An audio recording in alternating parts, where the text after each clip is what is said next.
کیا فرماتی رضی اللہ تعالی عنہا کہ جب رمضان آتا تو میرے آقا کے چہرے کا رنگ بدل جاتا تھا. آپ کے چہرے پر اتنا خوف طاری ہو، اب فکر مند ہو جاتے تھے. اب پیارے آقا کس بات کے فکر مند ہیں؟ حضرت علامہ عبدالرؤف مناوی فرماتے ہیں اس کی شرح میں کہ رنگ مبارک تبدیل ہونے کا جو ریزن تھا نا، وہ خوف خدا تھا. آپ خوف فرماتے تھے کہ کہیں رمضان میں حق کے بندگی ادا کرنے میں کوئی کمی نہ رہ جائے. یہ کون ہے؟ اللہ کے حبیب ہیں. ان کا یہ عالم ہے کہ آپ کا رنگ بدل جاتا کہ کہیں رمضان میں اللہ کی عبادت میں کوئی کمی نہ رہ جائے. اور ہمارا عالم کیا ہے؟ پیسے کمانے میں کوئی کمی نہ رہ جائے.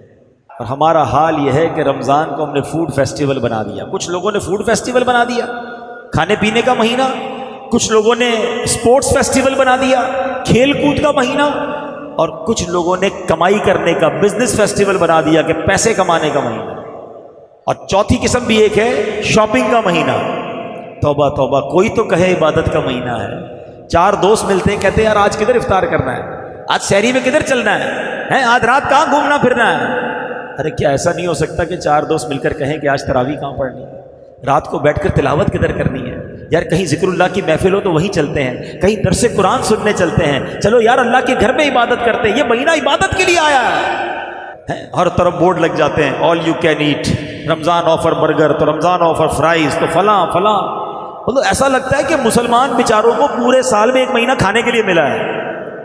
یہ روزے کے لیے ملا ہے، یہ عبادت کے لیے ملا ہے. ہم کیوں ایسا کرتے ہیں؟ اچھا سائنٹیفکلی میں آپ کو ایک بات بتاؤں. اب تو خیر کہتے ہیں نا بہت ساری چیزیں سائنس سمجھا دیتی ہے. ہماری میمنی میں کہتے ہیں ہم کہ ہارے نہ مریے وارے مریے. کیا ہوتا ہے کہ پہلے لوگ کہتے تھے یار بیمار ہوں تو طبیعت ڈاؤن ہو جاتی ہے روزوں میں، تو کمزوری بہت ہے اس لیے نہیں رکھتا. حالانکہ نبی پاک نے 1450 سال پہلے فرما دیا کہ روزہ رکھو صحت مند ہو جاؤ گے. اور آج جتنے ڈائٹسٹ جو ڈائٹ کرنے والے اور ڈاکٹرز ہیں اور سائنٹیفک لوگ ہیں، وہ سب کہتے ہیں کہ اگر آپ 14 سے 16 گھنٹے کی فاسٹنگ کریں تو آپ کی باڈی جو ہے اس کی بہت شاندار ریکوری شروع ہو جاتی ہے. آپ کا ڈائبٹک لیول ٹھیک ہو جاتا ہے، آپ کا کولیسٹرول ٹھیک ہو جاتا ہے، آپ کا وزن ٹھیک ہو جاتا ہے. آپ یقین کریں میں ایسے لوگوں کو جانتا ہوں کہ پورا سال اب 16 گھنٹے بھوکے رہتے ہیں. میں ایک صاحب کو ملا، وہ کہتے ہیں میں روز 16 گھنٹے بھوکے رہتا ہوں، میرا جسم بڑا فٹ ہو گیا. تو میں نے کہا اللہ کے بندے پھر روزہ ہی رکھ لیا کر. اس نے کہا بات تو آپ صحیح کر رہے ہیں، 16 گھنٹے تو ویسے ہی بھوکا رہتا ہوں. میں نے سسٹم ایسا بنا لو کہ سحری کر لو، افطار کر لو، روزے کا ثواب روز مل جائے گا، آپ کی ڈائٹنگ بھی ہو جائے گی. الحمدللہ اس کے بعد سے اس نے روزے رکھنا شروع کر دیے. لیکن مجھے پتا چلا کہ میرے آقا نے تو پہلے ہی کہہ دیا تھا. کاش مسلمان نبی پاک کی بات مانتا نا. اب ڈاکٹر کی مان رہے ہیں، ہاں 15-16 گھنٹے بھوکا رہو تو باڈی کور ہوتی ہے، باڈی اپنے بہت سارے ایسی چیزوں کو ختم کر دیتی ہے جو بیکٹیریاز ہوتے ہیں. اور بڑی میں نے اس کی تفصیل پڑھی ہے، سائنٹیفک باتیں اس لیے میں یہاں نہیں کر رہا، مگر سمجھو بات کہ نبی پاک نے تو فرما دیا تھا کہ روزہ رکھو صحت مند ہو جاؤ گے. ہونا یہ چاہیے تھا کہ ہم رمضان کا پورا مہینہ روزے رکھتے، ہماری باڈی فٹ ہو جاتی، ہماری بیماریاں دور ہو جاتی، ہمارا ایکسٹرا فیٹ ختم ہو جاتا، ہمارا وزن کچھ اور اچھا ہو جاتا. مگر ہم ایسے لوگوں کو بھی جانتے ہیں جن کا رمضان میں وزن بڑھ جاتا ہے. کیوں بھائی؟ کیونکہ باقی دنوں میں تو ہم 3 ٹائم کھاتے ہیں اور وہ لوگ رمضان میں 5 ٹائم کھاتے ہیں. 5 ٹائم کیسے کھاتے ہیں؟ اور بھائی ابھی تو افطار میں پہلے ڈٹ کر کھائیں گے، پورا دن بھوکا رہا تھا. سحری میں ڈٹ کر اس لیے کھائیں گے کہ پورا دن بھوکا رہنا ہے.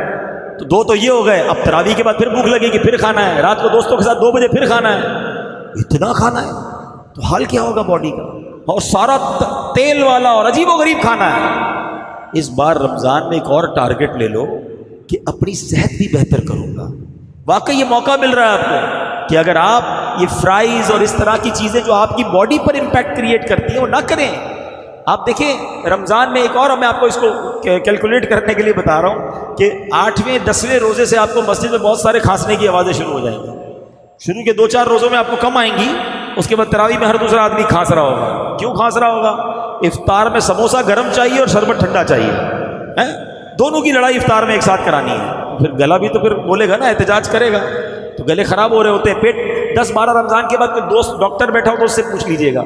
پیٹ کے مریض زبردست کلینک پہ پہنچے ہوئے ہوتے ہیں، ڈرپیں لگ رہی ہوتی ہیں، ڈائریا، اور وہ بھی دعا کرتے ہوں گے یا اللہ ہمارے رزق میں برکت دے. اب ہم کھا کے پہنچ رہے ہوتے ہیں وہاں پر. تو کیا عبادت کرو گے یار؟ اگر کھانے کے لیے رمضان آیا ہے تو کیسے تراویح میں دل لگے گا، کیسے عبادت میں دل لگے گا؟ فٹ رکھیں اپنے آپ کو. کھانا کم کھانا ہے. تاکہ آپ زیادہ عبادت کر سکیں. پیارے آقا فکر مند ہو جاتے, کلر تبدیل ہو جاتا. ہمارے کچھ لوگوں کا کھا کھا کے کلر تبدیل ہو جاتا ہے. پیارے دوستوں, آج کی اس ویڈیو میں ہم آپ کو بتائیں گے کہ رمضان المبارک کے مہینے میں ہمیں سحری کے اوقات میں دہی کھانا چاہیے یا نہیں. سحری میں دہی کھانے والے پہلے نبی کریم صلی اللہ علیہ وآلہ وسلم کا یہ فرمان لازمی سن لیں. پیارے دوستوں, سحری میں جو سب سے زیادہ چیز استعمال کی جاتی ہے وہ اچھی طرح سے آپ لوگ جانتے ہیں کہ دہی ہے. حضور اکرم صلی اللہ علیہ وآلہ وسلم کو دودھ بہت زیادہ پسند تھا.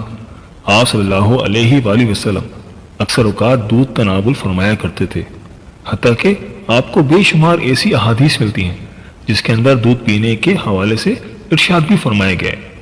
آپ صلی اللہ علیہ وآلہ وسلم اکثر اوقات صحابہ کرام رضوان اللہ علیہم اجمعین کے ساتھ بیٹھ کر تناول فرمایا کرتے تھے, اور دودھ سے بنی ہوئی چیزوں میں دہی وغیرہ کا استعمال ہم لوگوں کو دین سے, دنیا سے, حتیٰ کہ ہر جگہ سے اس کا حکم ملتا ہے, کیونکہ اس کے بے شمار فائدے ہیں. اس کا استعمال کرنے کے کیا کیا فائدے ہیں اور یہ آپ کی صحت کے لیے کس طرح بہترین ثابت ہوتا ہے.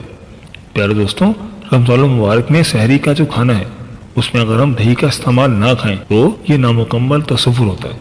لیکن اگر آپ کسی وجہ سے دہی نہیں کھا رہے تو خبردار ہو جائیں کہ آپ اس شاندار غذا سے اور اس کے فوائد سے محروم ہو رہے ہیں.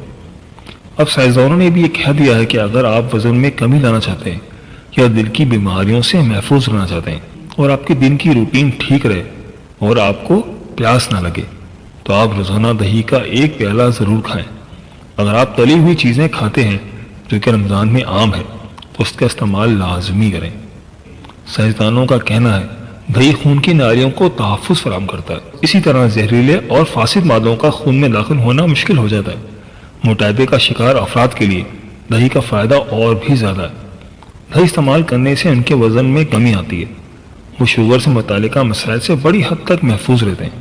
پیارے دوستوں, ایک تحقیق ہے کہ دہی کو کھانے سے پہلے استعمال کرنا چاہیے. اگر آپ کھانے سے پہلے دہی کھاتے ہیں تو اس کے نتیجے میں کھانے کے بعد میٹابولزم بہتر ہو جاتا ہے اور دل کی بیماری, میٹابولک سسٹم کی خرابی سے پیدا ہونے والی بیماریاں اور ان سب کا خطرہ بہت کم ہو جاتا ہے. دہی کا باقاعدگی سے استعمال نہ صرف موٹاپے میں کمی لاتا ہے بلکہ ہڈیوں کو بھی مضبوط رکھتا ہے. سحری میں نبی کریم صلی اللہ علیہ وآلہ وسلم کی سنت کے مطابق جو آپ کو کھانے پڑتے ہیں یہ سارے کے سارے آپ کچھ بھی کھا رہے ہیں, یہ حدیث سے ثابت ہے کہ سحری کھانے میں برکت ہے. اس میں دودھ اور اس سے بنی ہوئی اشیاء استعمال کریں. یہ تمام علماء کا یکمشت فیصلہ ہے. چکی کے آٹے کی روٹی استعمال کریں, دلیا یا باسمتی چاول یا دال چاول روٹی استعمال کریں. دہی توانائی کو برقرار رکھتا ہے. کوشش کریں کہ گھر کے اندر آپ نے دہی بنانا ہے کیونکہ اس دہی میں کیلشیم زیادہ ہوتا ہے. دہی میں زیرہ اور خوبانی شامل کر کے پینا اور اس کی لسی پینا بہت مفید ہے.